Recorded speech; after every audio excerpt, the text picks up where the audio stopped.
नमस्कार दोस्तों।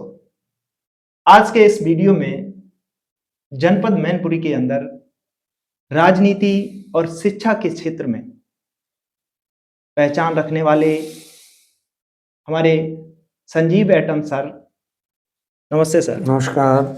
से मिलाने वाले हैं और हम सर से ही आप अपना परिचय बताएं हमें और हमारे दर्शकों को। नमस्कार, मेरा नाम संजीव एटम है और बेवर क्षेत्र में मैनपुरी जनपद में बल्कि छिबरा मऊ से लेके सौरिक तक हमने केमिस्ट्री की कोचिंग पढ़ाई है 2003 से 2010 तक।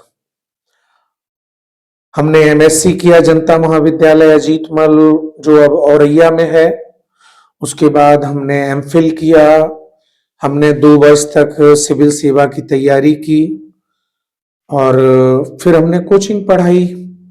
जी जी सर, हम ये जानना चाहेंगे आपके सरनेम में पीछे एटम लगा हुआ है।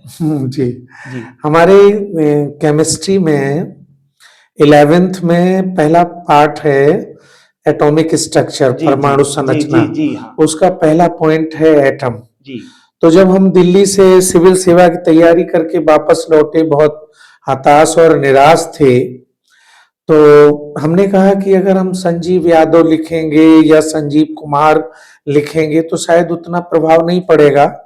हमने मन बनाया कि कोचिंग पढ़ाएंगे एज ए टीचर, तो हम अपने नाम के पीछे एटम लगाते हैं।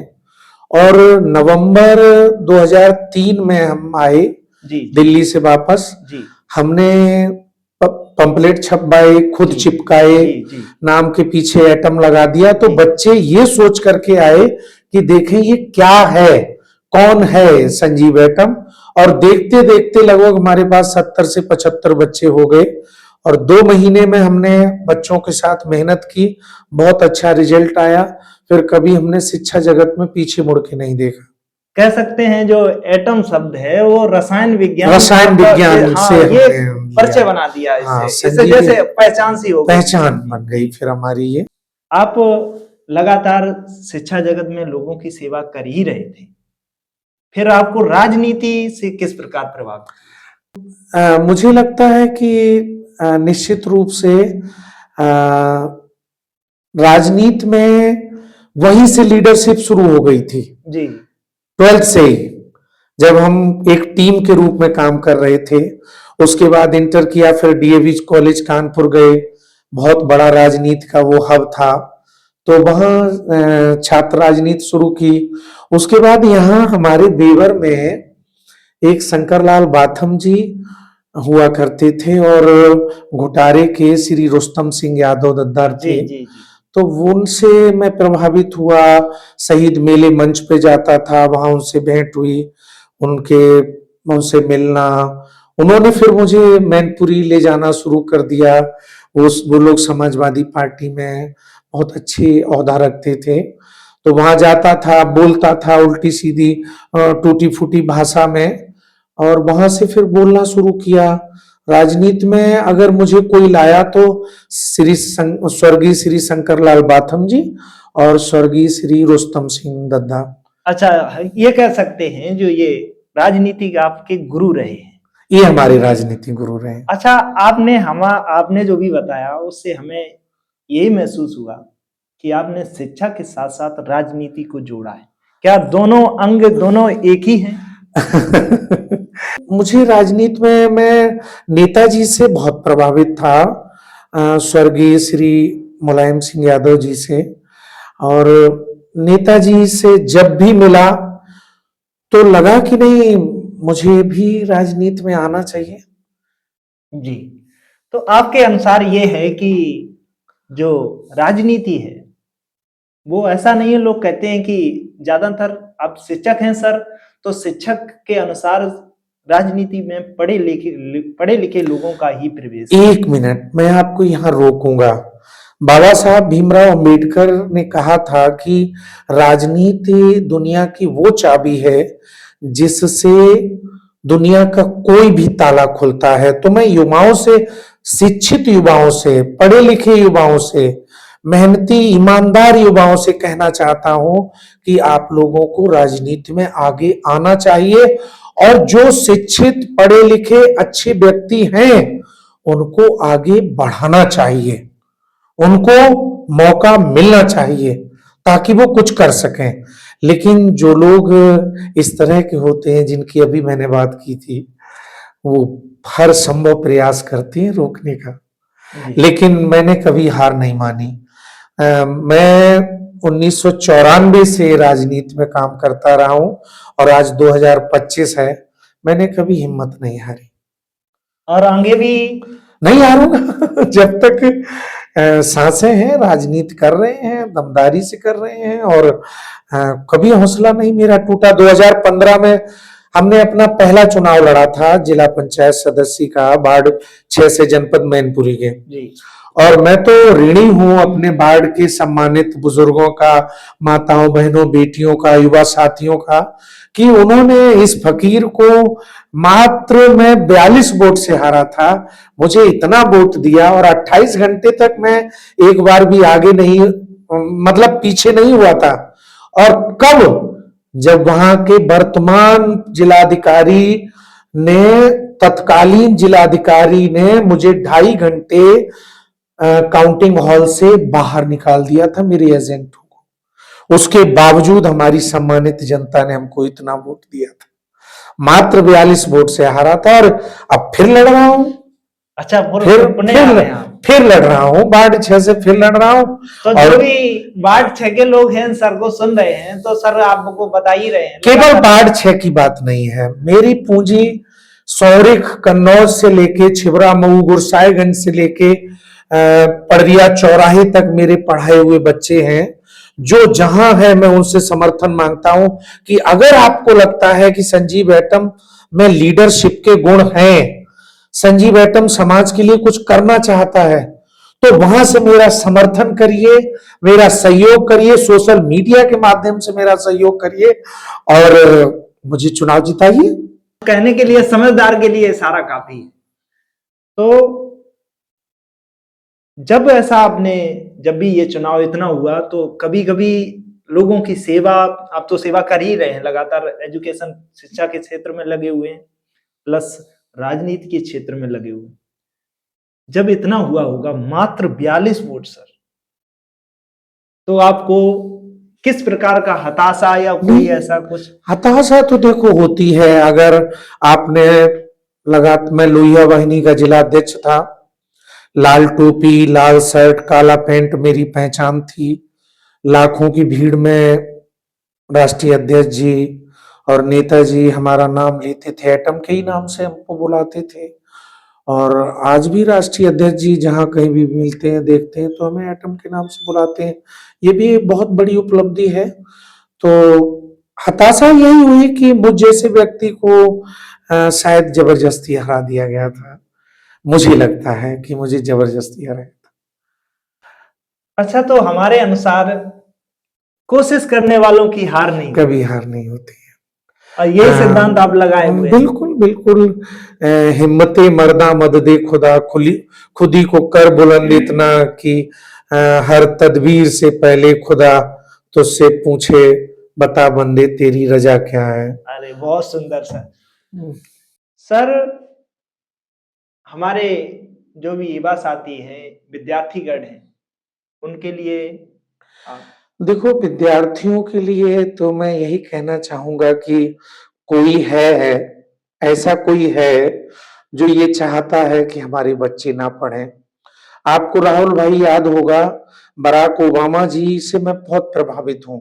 बराक ओबामा जी ने अपने राष्ट्रपति कार्यकाल में 3 बार ये कहा था कि अमेरिका के बच्चे वीडियो गेम खेलते हैं और भारत के बच्चे आईआईटीएन बन रहे हैं, डॉक्टर बन रहे हैं। अमेरिका की जो ताकत है उसकी बैकबोन हिंदुस्तान का माइंड है। वहां आईआईटीएन और जो डॉक्टर्स हैं वो उसके लिए जिम्मेदार हैं, उसकी ताकत। तो निश्चित रूप से अब हमारे बच्चे वीडियो गेम खेलने लगे हैं और बच्चों ने पढ़ना बंद कर दिया है। तो हम बच्चों से यही कहना चाहेंगे कि अगर हो सके तो पढ़ाई करो, क्योंकि अंबेडकर साहब ने, बाबा साहब भीमराव अंबेडकर जी ने, राहुल जी कहा था कि शिक्षा शेरनी का दूध है, जो पीता है वो दहाड़ता है। और अपने बारे में ये कहना चाहता हूं कि मैं इस शहर का सबसे बड़ा फसादी हूं, क्योंकि सच को सच कहने का आदी हूं। बहुत सुंदर सर, बहुत सुंदर। तो आपका कहना ये है कि जो भी पहले ऐसा नहीं है, सर ने बताया जैसे कि अमेरिका हम लोगों के कॉपी करता था, अब हम अमेरिका की कॉपी कर रहे हैं। जबकि सर ने बता दिया कि जो अमेरिका में दिमाग है ना, वो भारत का ही है। जितना गूगल हो चाहे जो भी हो, नहीं, जो भी देख लीजिए उनके सीईओ जितने हैं सब इंडियन हैं।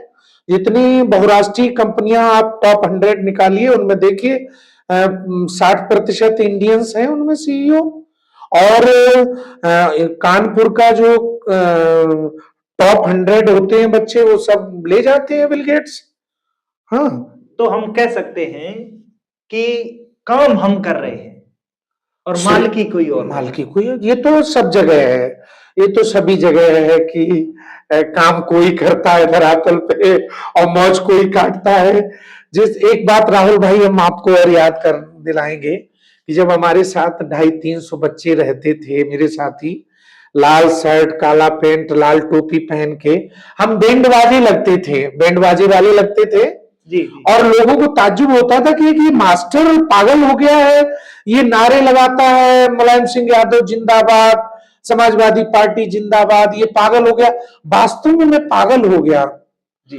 और मैंने कभी सोचा ही नहीं कि मैं पढ़ा लिखा हूं, बीएससी और इंटरमीडिएट को मुंह जवानी केमिस्ट्री पढ़ाता हूं। मैंने कभी सोचा ही नहीं, एक जुनून था। तो मुझसे लोग ये कहते थे कि एटम, जिस दिन समाजवादी पार्टी की सरकार आएगी उस दिन तुम्हारी नहीं चलेगी, हमारी चलेगी। मैं जानता ही नहीं था कि, लेकिन जब 2012 में अखिलेश भैया आए, उसके बाद वास्तव में मेरी नहीं चली और उन लोगों की चली जो मेरी मखौल बनाते थे, मेरा मजाक बनाते थे, आज भी मेरा मजाक बनाते हैं। राहुल भाई, मैंने अपनी पत्नी के गहने गिरवी रख करके मैंने 500 ड्रेसें इस बेवर में सिलवाई हैं। मैंने अपनी पत्नी के गहने, मैं कोचिंग से जो कमाता था वो तो लगाता ही था, उसके बाद मैं अपनी पत्नी के गहने गिरवी रख करके, क्योंकि मेरी मां 93 में खत्म हो गई, वो कहा करती थी नामी मरे नाम को और पेटा मरे पेट को। मैंने हमेशा नाम की परवाह की और उसका फल भी मिला। नेताजी मुझे एटम के नाम से बुलाते थे। एक दिन बेवर में नेताजी आए थे, हमारी लोहिया वाहिनी की टीम लगी थी। हमने, उस समय नेताजी एम्बेसडर से चलते थे, हमने हाथ दिया, नारे लगा रहे थे, नेताजी ने गाड़ी खड़ी कर दी, नेताजी का हमने हाथ पकड़ा और घूरे पे राहुल हमने खड़ा कर दिया। नेताजी ऐसे सरल थे, तो कोई हमें पछतावा नहीं, हमने जो काम किया हमें ईश्वर ने बहुत कुछ दिया, हमारी जनता ने आशीर्वाद दिया। लोगों को, हमारे दर्शकों को लास्ट संदेश आपका। हम सभी से यही कहेंगे, युवा साथियों से, जिस ओर जवानी चलती है उस ओर जमाना चलता है। ओशो ने एक बात कही थी कि भला व्यक्ति एक सबसे बुरा काम करता है कि बुरे व्यक्ति के लिए कुर्सी खाली छोड़ देता है।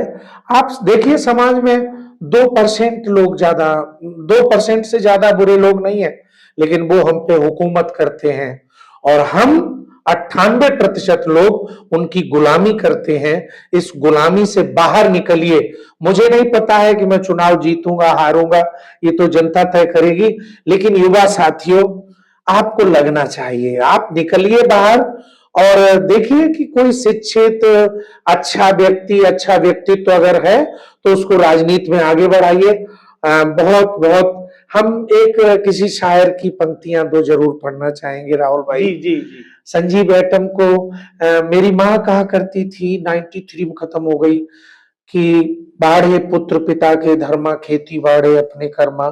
किसी शायर ने लिखा है कि न जाने कब मौत का पैगाम आ जाए, न जाने कब जिंदगी की आखिरी शाम आ जाए, हम तो उस वक्त की तलाश में रहते हैं कि जिंदगी किसी के काम आ जाए। आप सभी को बहुत बहुत धन्यवाद। नमस्कार। नमस्कार सभी लोगों को। और सर को आपने हमें विश नहीं किया, शुभकामनाएं नहीं दी। आपको हम शुभकामनाएं देते हैं, और जो भी लोग देख रहे हैं, दर्शक लोग, हम सबसे, आप लोगों से भी ये कहते हैं, आपने सर ने जो भी था एकदम बहुत ही कम शब्दों में, और बहुत कम, सर को समय देखो कम रहता है, मैंने सर से कहा भी, रिक्वेस्ट किया, तो सर अभी भी लोगों के बीच ही थे। सर का ध्येय या उद्देश्य कह सकते हैं लोगों की सेवा।